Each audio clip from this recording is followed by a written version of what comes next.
Great.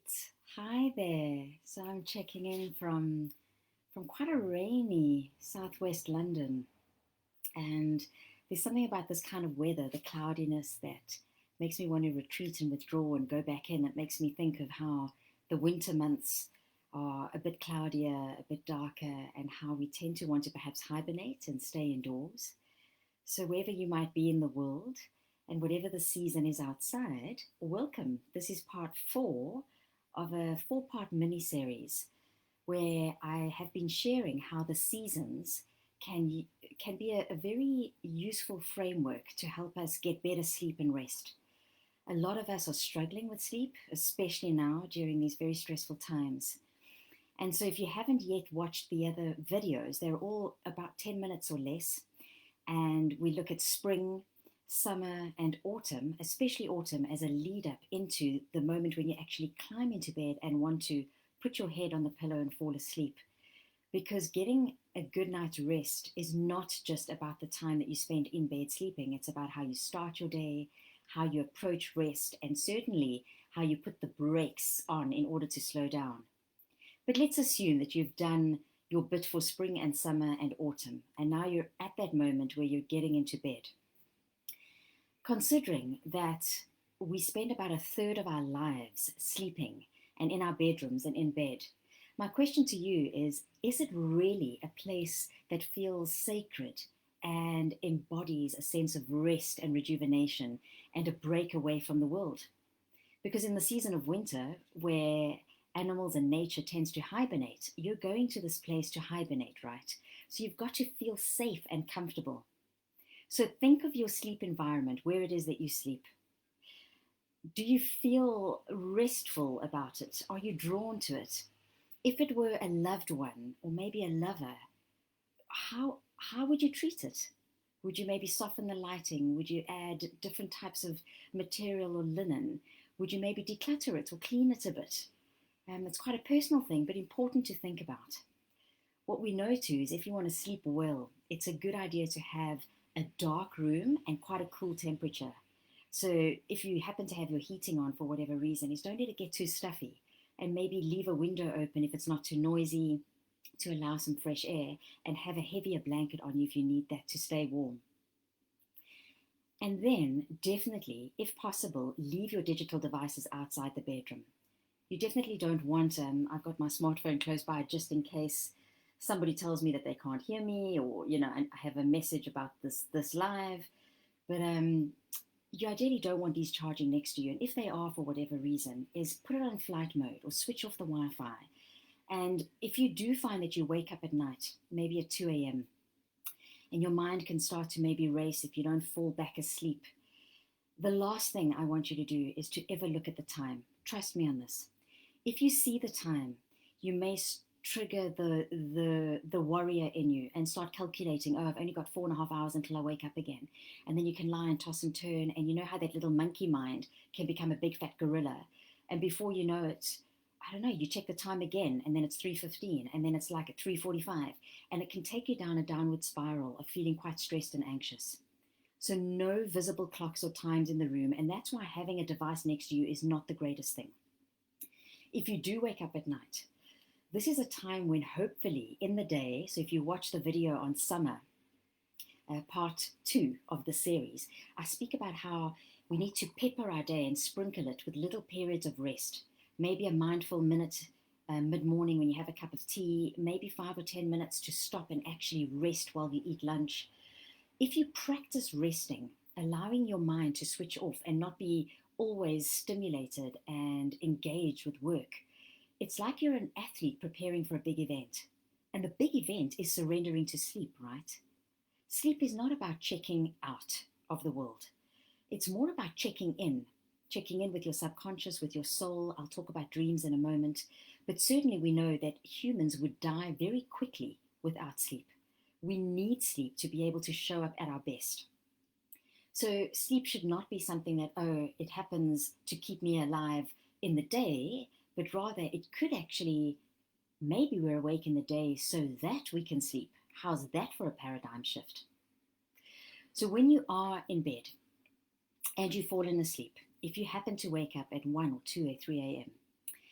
For some people, if you struggle to fall back to sleep, it may be helpful to leave the bedroom and go and sit somewhere else, but then don't jump onto social media and start scrolling and stimulate the prefrontal cortex and maybe allow external stimulus in.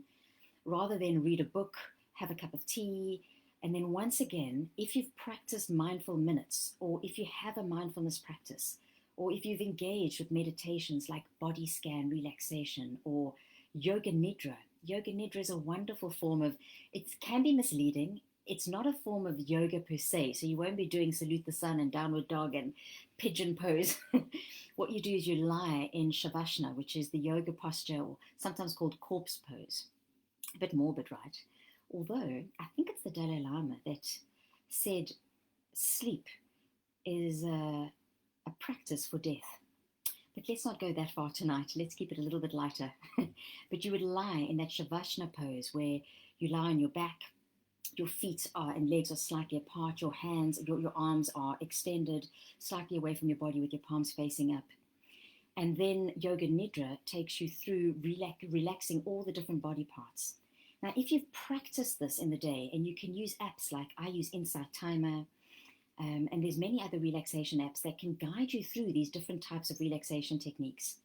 If you've practiced them, it makes it easier to actually use these techniques when you're lying awake at say 2 or 3 a.m. and you can't get back to sleep.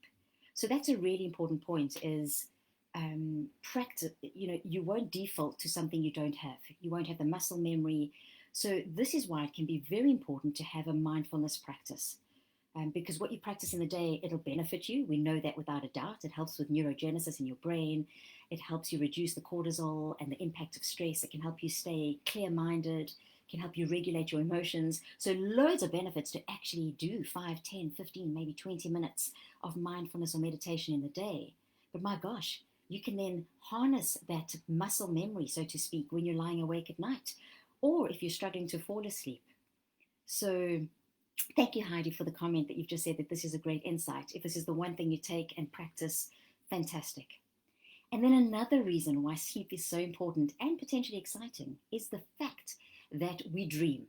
So I don't know if you remember your dreams. I never used to remember my dreams, but you can train yourself to remember them.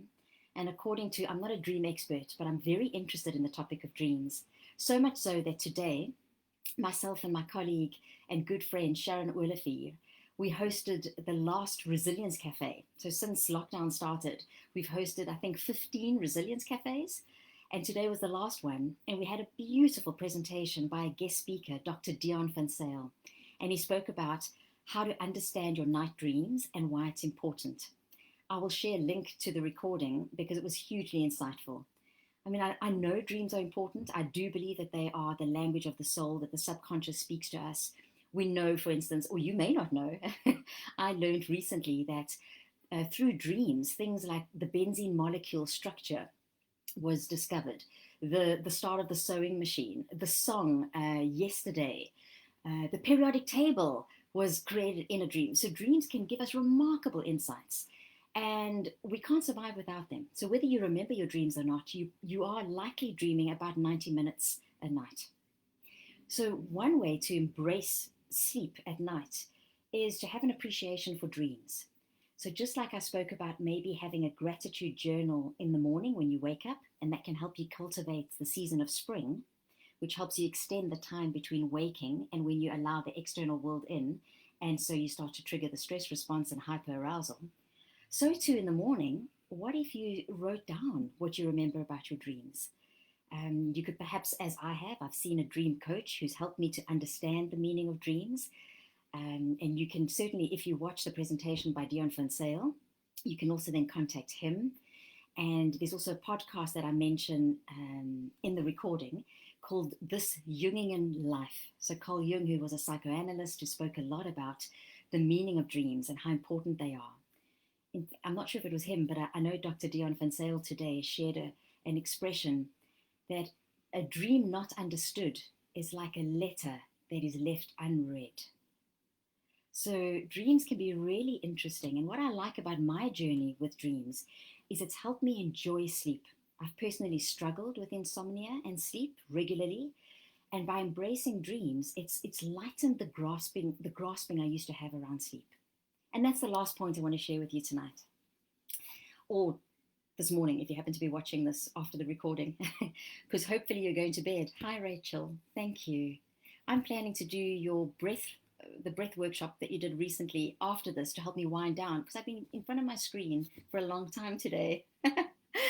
So all of us are really just, it's so important that we support one another around this very important topic.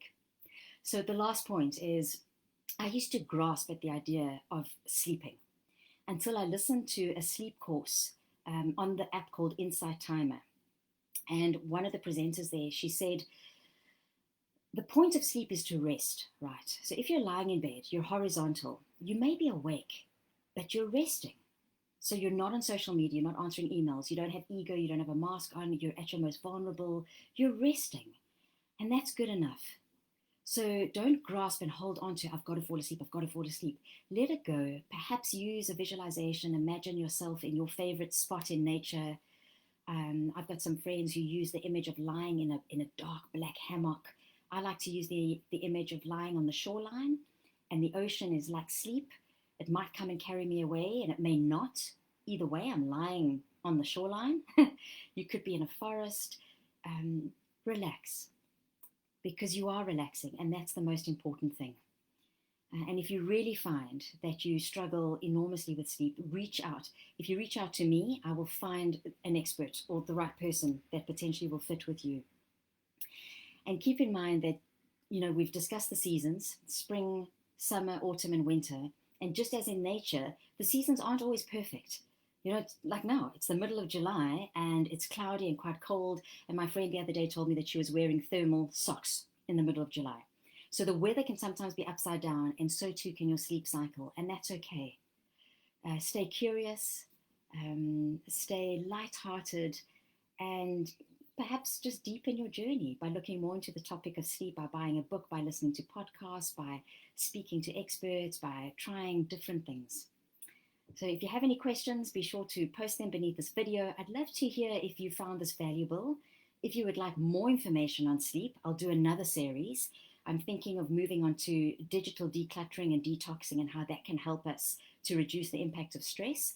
But if this is a topic that you want to hear more about, I would love to be of service and help enrich the quality of your life. Because together, if we rise the tide, we lift all boats.